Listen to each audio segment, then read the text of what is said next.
What does it mean to declare war on the world government? That's a pretty insane idea, honestly. How does one end up in that situation? Especially whenever that wasn't even their intentions to begin with. Today, we will be covering Enies lobby and also both of the surrounding arcs that are on either side of it, post Enies lobby and Water 7, as they kind of bleed into one another. Nothing sets the One Piece is political statement into stone like these 3 arcs. Like, honestly, at this point, if you watched One Piece to like Thriller Bark, the end of post Enies lobby, and you still don't think it's political, you're just delusional at this point. Okay, girl, you're just delusional, because I don't know what to tell you. It's clear and blatant politics. So how do these arcs illustrate the violence of American hegemony? Before we get into any of that, subscribe, follow me on TikTok, Insta. I have a Patreon with exclusive content. You can see my video drafts of scripts, or if you just want to support for fun, you can do that as well. But follow it. Do it right now, or I'll come for you. Just like the world government. Oh my god, that's so fitting. Honestly, I dressed today like Nico Robin, right? This is my scuffed Nico Robin costume. You know how her outfit in Water 7 is her best outfit yet, okay? First of all, I don't know why they got rid of her bangs in post time skip. The slim down blouse underneath, you know, it was a fantastic outfit, okay? Nico Robin is that girl. But like I said, I don't know why they, not only did they get rid of her bangs, but they also made her like this sex symbol. And it's like, Nico Robin is so much more than that. Like, she's sexy, but a lot of her sex appeal, for me personally, comes from the fact that she's smart and she loves archaeology and she's a nerd. And it's like, why are we boiling that down? Okay. Yeah, this is my scuffed Nico Robin costume. I did the faux bangs with the micro locks. You know, I got some cute little eyeliner. And then I have this jacket that I've worn 20 times on this channel with it has a map on it, so I feel like that's pretty fitting. I couldn't get like a black blazer to emulate what she was actually wearing, but it's, you know, it's in celebration of Nico Robin, right? Let's talk about on another note, let's talk about NATO v the world government. How does this real world organization that, you know, carries out justice and protects the security of all of the people in the world or whatever, how does it relate to this fictional organization in One Piece? So first of all, what is NATO? NATO is America's post-World War II project to protect capitalist interest worldwide. It may be framed, like I said, in the interest of justice and security. I mean, as always, it's not quite what it's actually doing. It was formed for security against the USSR and to safeguard the Allies' freedom. So, you know, post World War II, coming on the heels of, you know, the beginnings of the Cold War, the USSR is viewed as this threat, and especially their hold on Eastern Europe and stuff. America gets afraid that capitalism is under attack, and so NATO was one of the many things that America has a hand in building to protect capitalist interests worldwide. Both the world government and NATO share very similar interest, right? They're both organizations with several countries under its membership, as is his name Spandam? As Spandam boasts in like the middle of Enies lobby whenever he's confronting the Straw Hats, and he's like, we're an organization with 137 countries under our flag or whatever. NATO, I believe, has like 30 countries under it, which includes countries like Sweden, Turkey. You could even argue, honestly, that their flags look very similar. So was Oda thinking directly of NATO whenever making the world government? It's quite possible, right? Like they both have that cross shape going on. I think the NATO's is a little bit more, has a little bit more to it, but they're both like blue. They're very similar, honestly. You could argue that.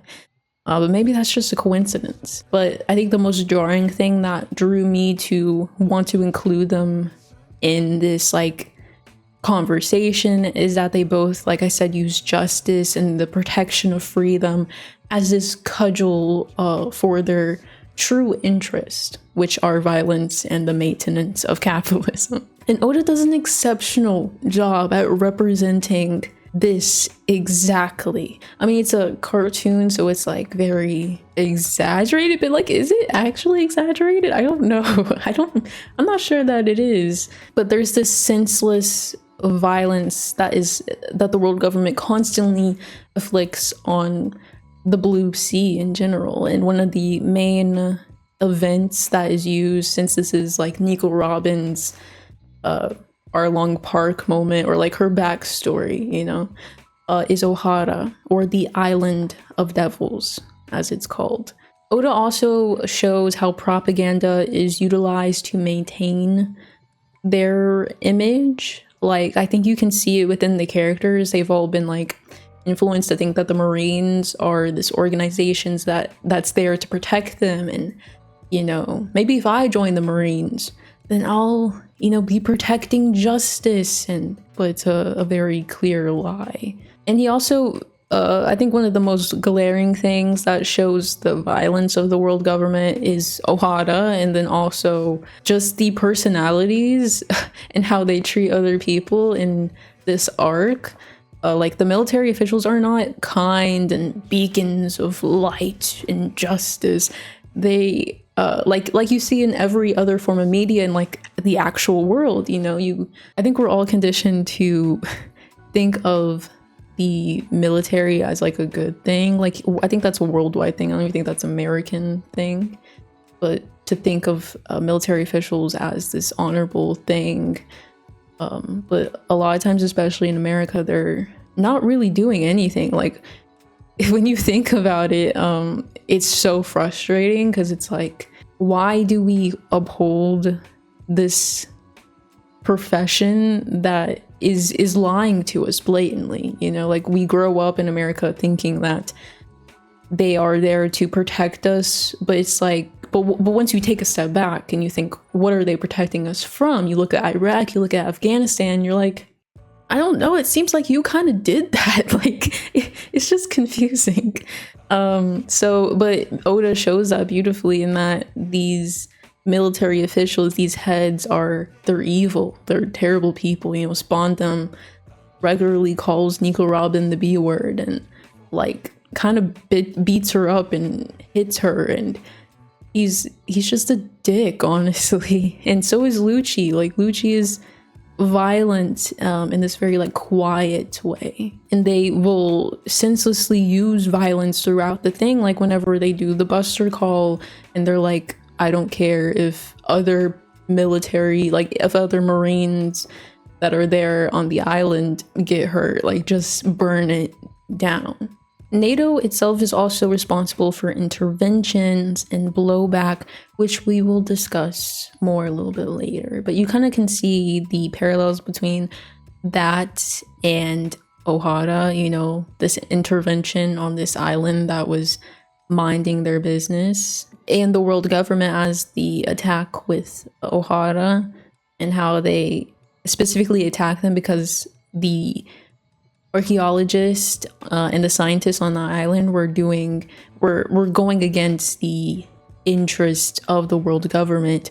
The scholars were researching phonoglyphs, these very powerful ancient texts that also are tied to the was it called the plutonium, which is like this powerful weapon. So that's why, you know, Nico Robin is this close tie between this weapon that could like literally kill everyone and why they've been hunting her down for her entire life because of the phonoglyphs, of her knowledge of all of that. So you can see the tie between those things. So, I mean, we're not going to go like super in depth with NATO. I mean, that could be like an entirely different video. But all you need to really know is that because, I mean, I think it's pretty obvious from what I've mentioned before, the interventions, the senseless violence, the lies, and the propaganda.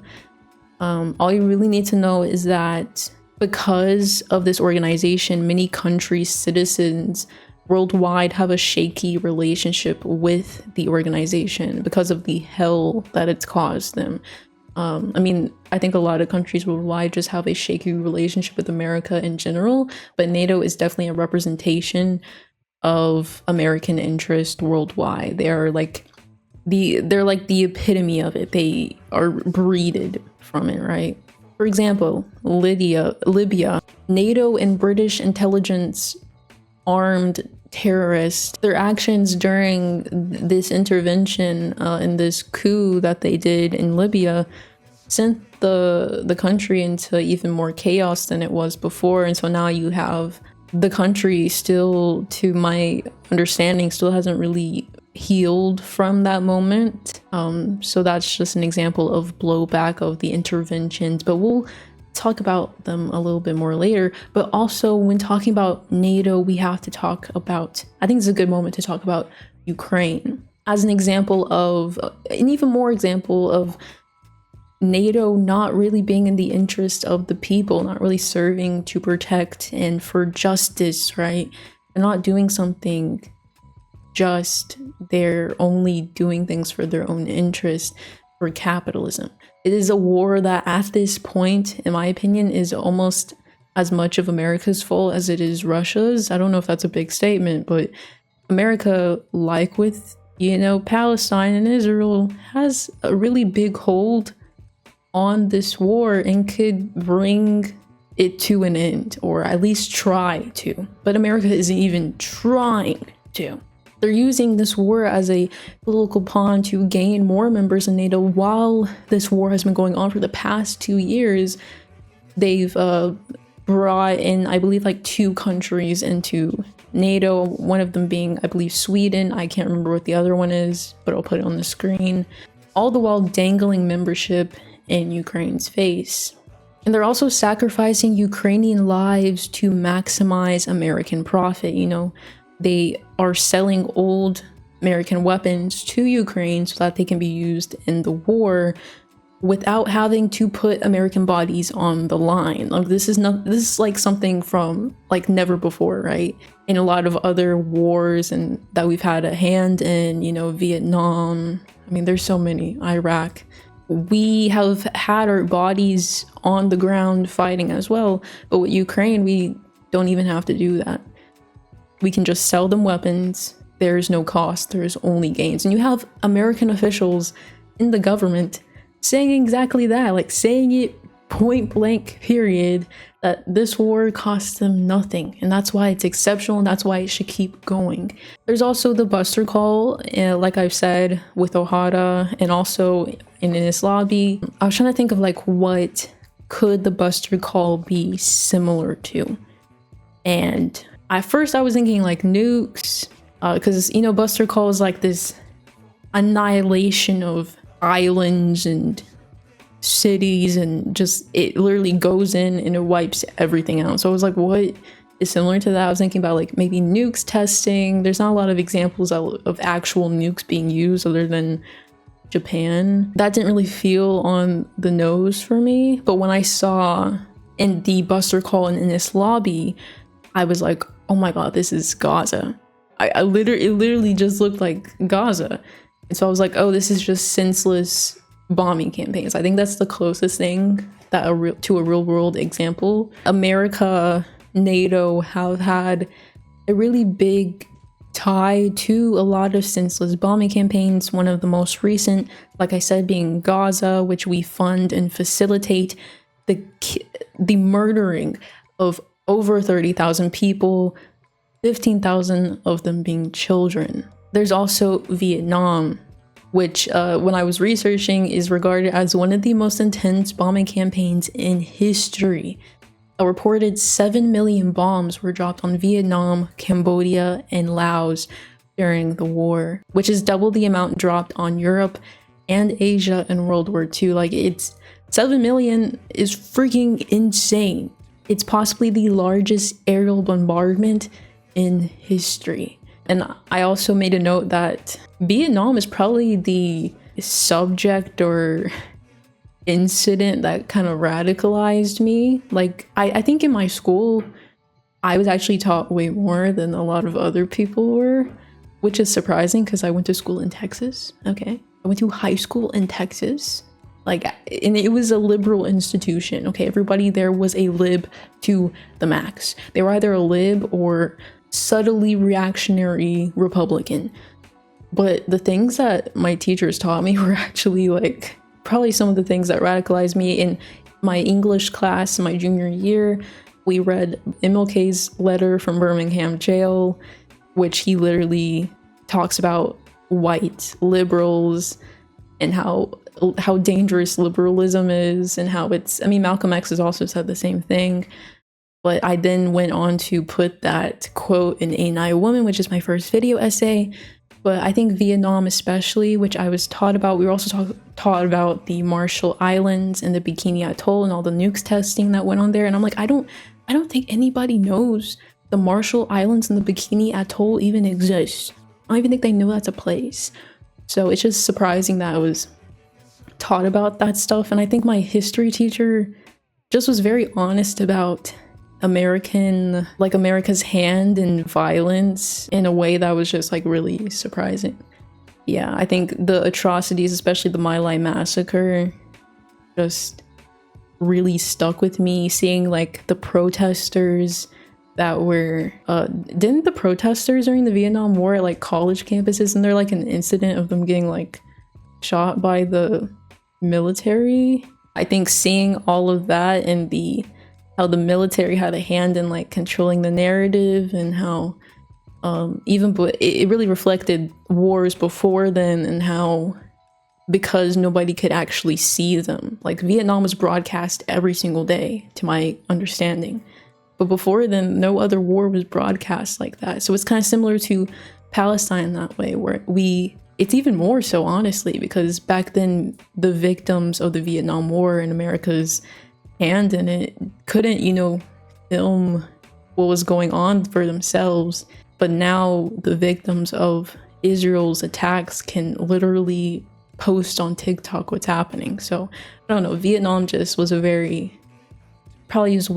of the many things. Maybe being black was also one of the bigger things, but I think Vietnam was an exceptionally, like, a thing that definitely radicalized me, to be like, maybe the military in America already didn't really like those things, but maybe, like, for sure, maybe this isn't supposed to be a thing, There's also the firebombing in Japan, and the subsequent nukes, like I said, which are like one of the only examples in history of nukes actually being used, or I guess hydrogen bombs being used, right, is in Japan, and they were used to justify the end of the fire bombings. America was like, we can't end the fire bombings. We use the nukes to end them, to put a stop to it. How that made any logical sense to any American citizen at the time, I don't know, because the logic isn't adding up. You could just in the fire bombings. I don't know, is that radical? I don't know. Maybe you could just stop. Just an idea. But instead they bombed only civilians and ruined entire cities. It's quite weird, right? So there's a lot of violence that America has had a hand in, and Oda is showing that through the Buster call, which is something that Nico Robin has like this intense PTSD with, because it's just intense, senseless bombing. Like everything in its path is destroyed. So let's focus in on the mission of justice versus truth. So I'm gonna talk about Spandam really quick. I don't know how you say his name, but what's the verdict? What do I think about him? He's also carrying on a legacy of violence. His father was responsible for the Buster Call on Ohada, and now he wants to be just as powerful, but is stupid and clumsy and a fucking loser, dude. He's also really unsettling, like that part where Nico Robin's like, why? She says something about like, why would they give you the power to do that?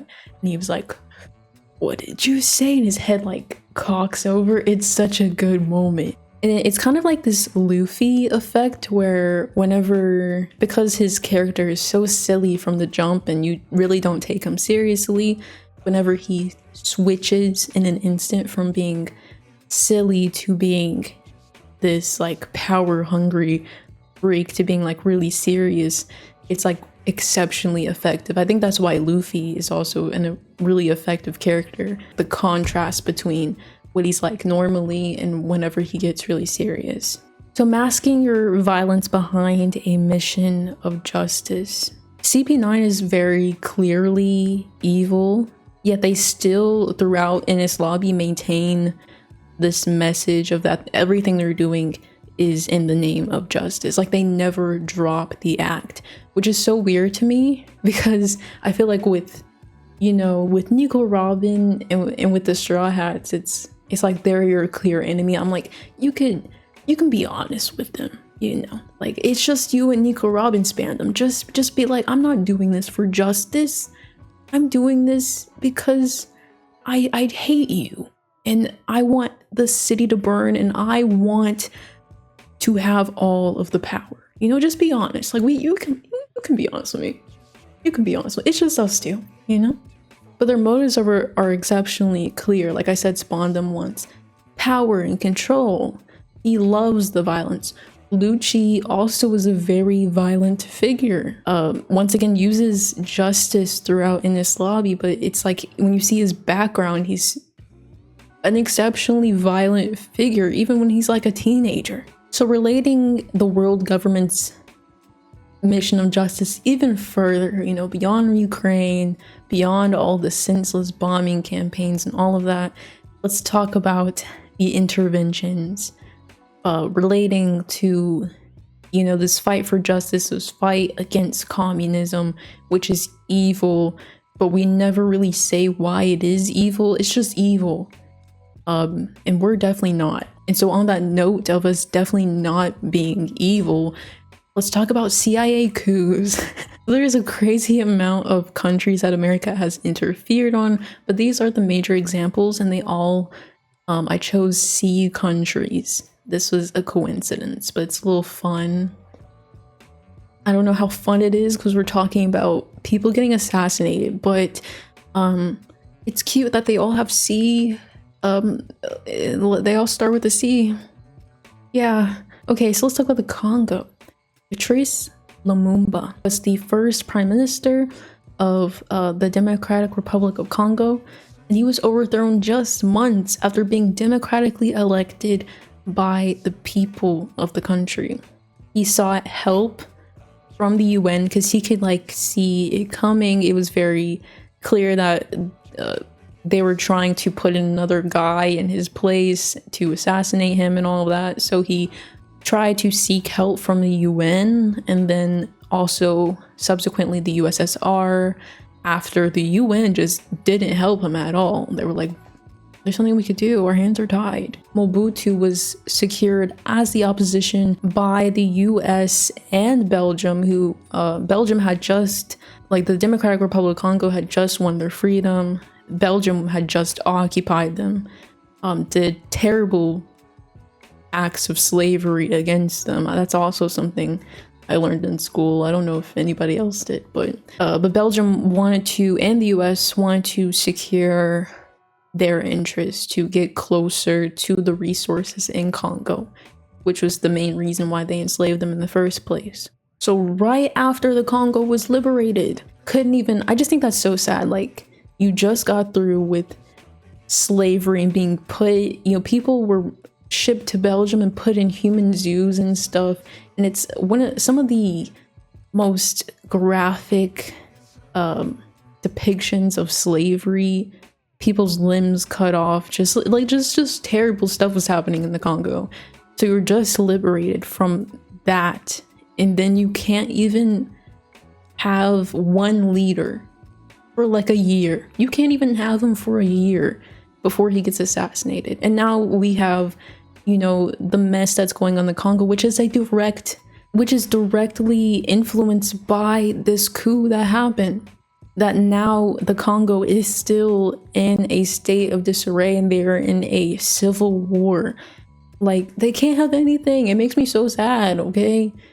That's so messed up that we have a hand in doing that, okay? So it's very clear that justice is not important there at all. Because if justice were important, then the Congo would have had Patrice Lumumba be their first prime minister and be able to democratically elect people after that and live and develop as a nation, as a proper nation, and, you know, be free and do things that they want to do. But now they can't. They're just in a state of disarray, and they've been like that since this happened. What the frick? Next is Cuba. This is kind of just like a funny one because Fidel Castro didn't get assassinated, so this just shows how amazing he was. What a Chad he was. So he was the leader of the Cuban Revolution, right? And I believe he also ruled Cuba afterwards. And the CIA planned 634 assassination attempts on him, and he didn't die. Like, what a Chad. What an absolute Chad. Like, nobody else does it like him. Nobody else, okay? 634? Like, either the CIA is bad as frick, but obviously they're not because they did several other coups, or Fidel Castro was dodging bullets like crazy, bro. What a Chad. Then there's Chile. The CIA, which is not as fun. CIA was heavily involved in the Chilean election and spent millions to prevent Allende from coming to power through smear campaigns and other means of propaganda. It didn't work. He was still elected anyways. Like I'm saying, what a Chad, okay? What a Chad of the Chilean people and of Allende. They were like, no. US President Richard Nixon had promised to make the economy stream. What a freak. To prevent Allende from coming to power or to unseat him. So on September 11th, Allende was assassinated and the fascist dictator Pinochet was put into place. And this is still a day that Chileans mourn. You know, we have our own 9/11, but you know, talk about blowback, am I right? September 11th is a day for us too, but it is also a day for Chile, as this is the day that Allende was assassinated. And I think his last words are both beautiful and extremely sad once again. These are what he said right before he died. Long live the people, long live the workers. These are my last words, and I am certain that my sacrifice will not be in vain. I'm certain that at the very least, it will be a moral lesson that will punish felony, cowardice, and treason. Kind of like the world that MLK envisioned. Maybe one day we will actually take that moral lesson, but that day has not come yet. And also post 9/11, Iraq is a war that was through test groups, focus groups, and through propaganda. We learned back in 2003 that this is a war of justice once again, and that Saddam Hussein had weapons of mass destruction. But that was all a lie, as is very commonplace knowledge now. All they really wanted was to protect, once again, their interest in the region and gain valuable resources. These are many examples, many of them sad, and there are, like I said, several more examples of similar things happening. We are not the good guys.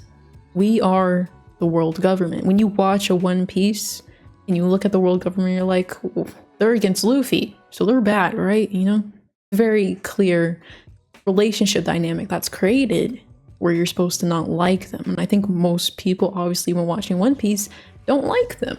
So when looking at the politics that the world government is related to, how it shares so many similar interests and actions towards the government that we live under, if you're American, it's kind of a realization, you know, a moment of reflection that we're not the good guys. We would be against Luffy. And who wants to be against Luffy? You know, I'm trying to be like Luffy when I grow up, not against him. But let's also talk about, I mean, there's so much to talk about, okay, Carol? Oda's representation of good v bad cop. I think this is a really good, interesting thing that we see mostly in post-Enies lobby with Garp, Aokiji, and Kobe. So with Garp, obviously he's positioned against Luffy. They kind of like fight it out at the end of post-Enies lobby, and he thinks that he's coming for him and at the beginning, but he isn't. He just wants Kobe to see him because they're besties, you know. But is revealed that obviously he's Luffy's granddad, and that he wanted Luffy to become a Marine, and he raised him to be one. And he had this very narrow vision for Luffy's life. I assume, especially after I think Luffy's dad is his son, but especially after your son became the most wanted criminal in the world and the leader of the Revolutionary Army, you know, he may have wanted to not have that happen again, but it didn't. And honestly, he might be even more radical than his dad. I don't know if that's possible, but he might be. Yet Garp is still, even as an admiral of the Marines, is still a very likable character, you know?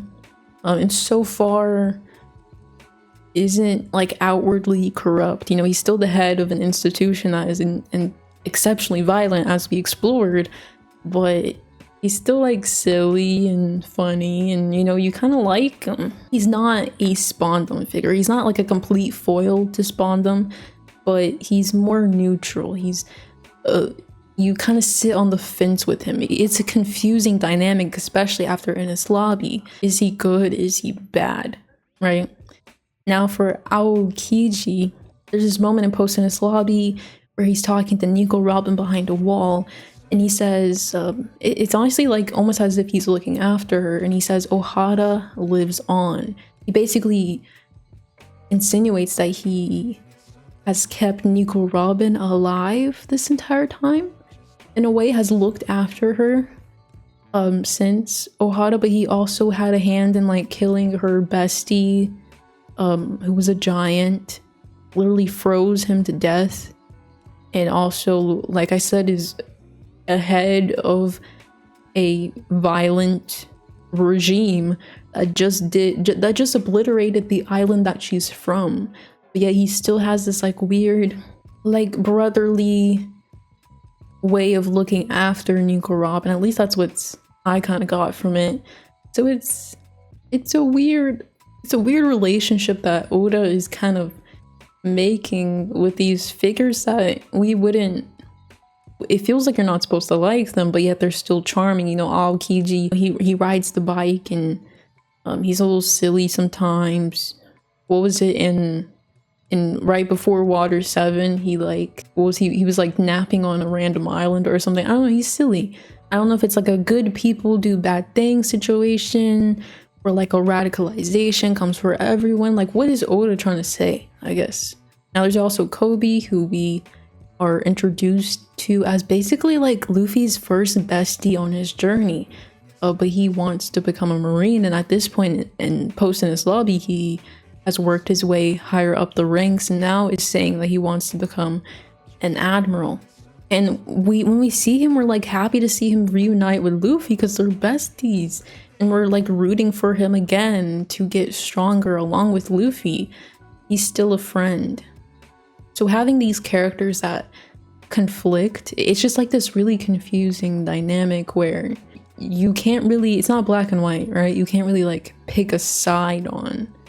And it makes you think deeper. And I think it's kind of closer to like real life, because there are people that are radicalized, are more like have fallen victim to the propaganda, and they think that like being in the military, they're actually doing something like beneficial, but they're not.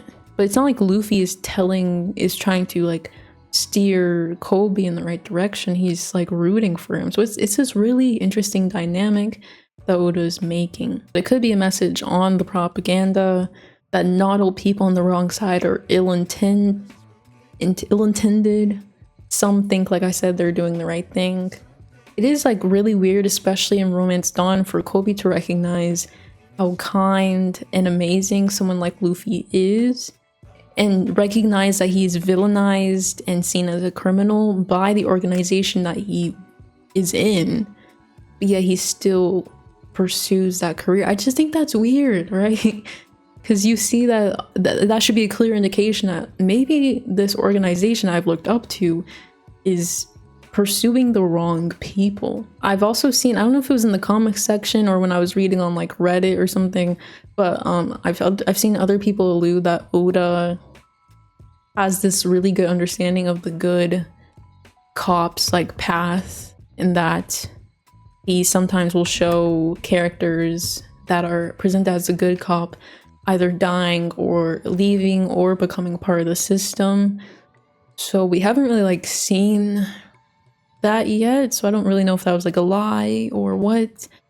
But as far as I know, Kobe is still a Marine and an egghead. So I don't really know. Maybe they lied to me. I don't know. But then for lastly, my overall review of Enies Lobby. I won't lie. You know, just to start off, I won't lie, if you follow me on Instagram, you saw this. Enies Lobby was kind of slow at first. It was kind of slow. But the ending was so worth it. It's kind of like Skypiea. Like, it was kind of slow and I kind of fell off it. But then the ending made me forget, like, just how kind of boring it was in the beginning, you know? But who shined during this arc? Because I feel like I always highlight, like, who shined, who is the real star. Now, you would think it's Robin, but I would argue that it was Soga King or Usopp.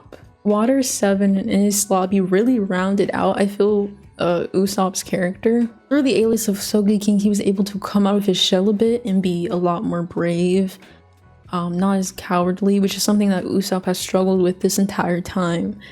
And he becomes a huge part in helping Robin not die towards the end, and also motivating Luffy to continue fighting whenever he's on the ground and is basically dying. He motivates him to get back up and is the reason basically for why they escaped, because he also was listening to the call of Mary. You know, you see him play a huge role in Enies Lobby. And I think the great thing about Usopp's character, especially in Water 7, as they have that huge fight, which I also posted about on my community page, which was, I think, my favorite episode to date, was the Usopp and Luffy fight. Because it's exceptional writing. It's showing, not telling. Through the actions of Usopp, you can see what he's feeling and his motivations without anybody having to explain it to you. You know, whenever he comes back as Soga King on the sea train, you understand Usopp enough to know that he's doing that because he can't quite come as himself yet. You know, and still, even after he takes off the Soga King mask, he still doesn't have the bravery to tell Luffy that it was him, which is really frustrating because I thought he was gonna reveal it to him, but he is still too much of a coward to do it. I think Usopp is like this he's a really good character to me. I think he's extremely human. Whenever you see him act the way that he does, he wants to be this great thing, but he has these real issues that are holding him back. And at times, like the fight with Luffy, I kind of didn't like him. He was annoying. At the end of Enies Lobby, where he was like, oh, of course they'll take me back. They're gonna be so excited to see me. He was freaking annoying. I was like, I kind of don't like you. But I think that there's something really human about that. Even when Usopp pisses me off, I have no choice but to appreciate him as a well-written character. He's someone, in my opinion, who can develop in a huge way, similarly to Luffy. You know, Luffy can, you're gonna see his powers evolve greatly. You're gonna see him get stronger mentally and physically. And I think that same process is like a character like Usopp can have in a way that a Zoro or Sanji or Robin or Frank, anybody else, honestly, in the Straw Hats, I don't think you're gonna see them have that big of a change. And honestly, I don't know, maybe Oda won't do that for Usopp, but so far he's so far, I mean, Usopp's progress is a little bit slower than Luffy's, but he started on a different level as Luffy as well. Like, Luffy was already strong at the beginning, and he doesn't have like the same mental hurdles as Usopp. Like, Luffy believes he can do anything, but Usopp doesn't. So of course his progress is a little bit slower. He's just now becoming pretty powerful with the kabuto, or the little like slingshot that's huge and green. I just appreciate him so much as a character because of the showing not telling, and you just understand him so well. That's why I understand why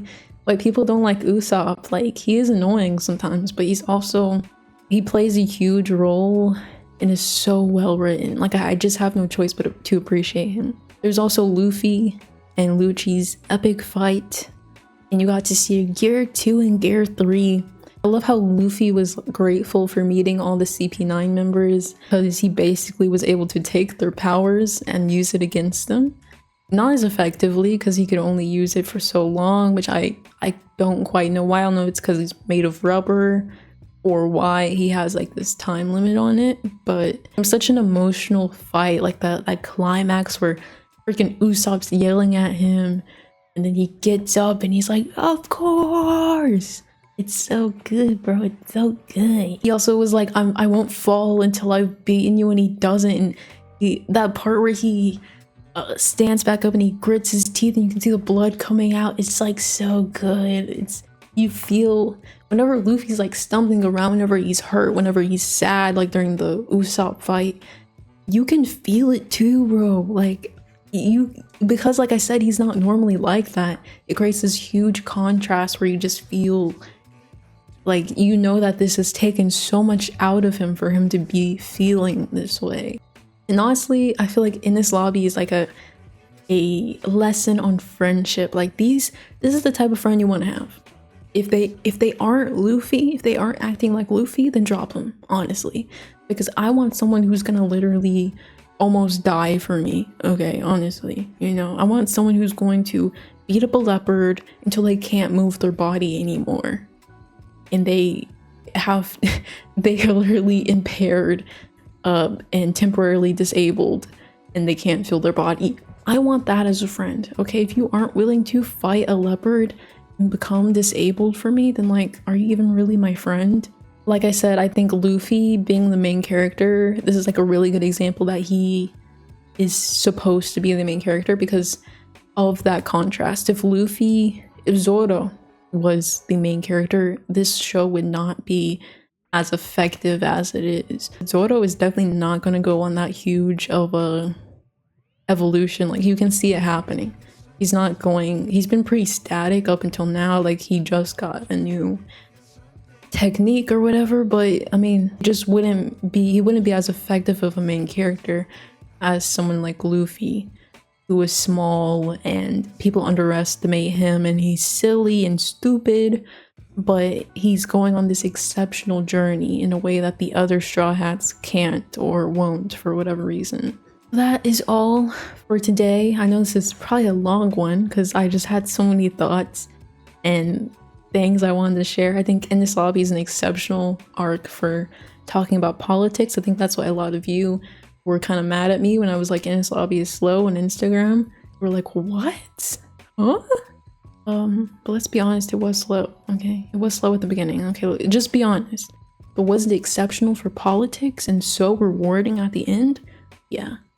Oh yeah. Also, I want to take this time, I know it's been like a week since this happened, but I think it's important to acknowledge one of the biggest inspirations for the creator of One Piece, Oda, Toriyama, who just passed, I believe, like I said, about a week ago.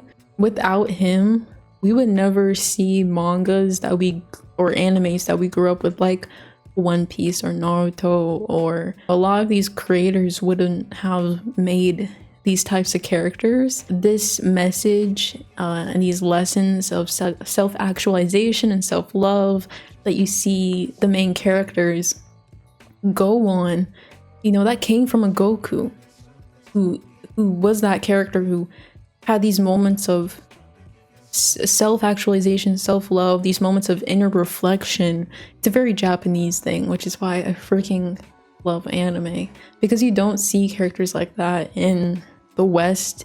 And you probably didn't see it before Toriyama as much, but especially for a male character, to have that level of inner reflection is so rare. And whenever we get those same moments from like a Luffy or an Usopp, and you see these like very human moments within them, that comes from Toriyama. Also, the stylization, if you put them together, they're very close. Like, it's glaringly close. It's very obvious that Oda took the style of Toriyama or even of a Tezuka and was heavily inspired by that. And because Toriyama was such an important person to Oda, I would like to read his words that he had after Toriyama's passing, to just show you how important he was to the anime scene, how important he should be to you, even if you didn't grow up with like a Dragon Ball. I would like to offer my deepest respect and gratitude for the vibrant creative world that Toriyama left behind, and pray from the bottom of my heart for him to rest in peace. I hope heaven is as delightful as you imagined it in your manga. While Toriyama has passed too soon, he was, I think, pretty young whenever he passed. I think he was like 60 something. We can feel assured though that knowing creators like Oda are in the process of passing on that torch that Toriyama left behind. Very beautiful words from Oda. Exceptional. I really wish that like Americans were as like, I don't know, I just feel like the Japanese have such a beautiful way of like recognizing life and humanity and the beauty of the things around us. Maybe it's because of like the influence of Buddhism or whatever, but yeah, I belong in Japan. But anyways, that's all for me today, and I will see you in the next one. Okay, bye.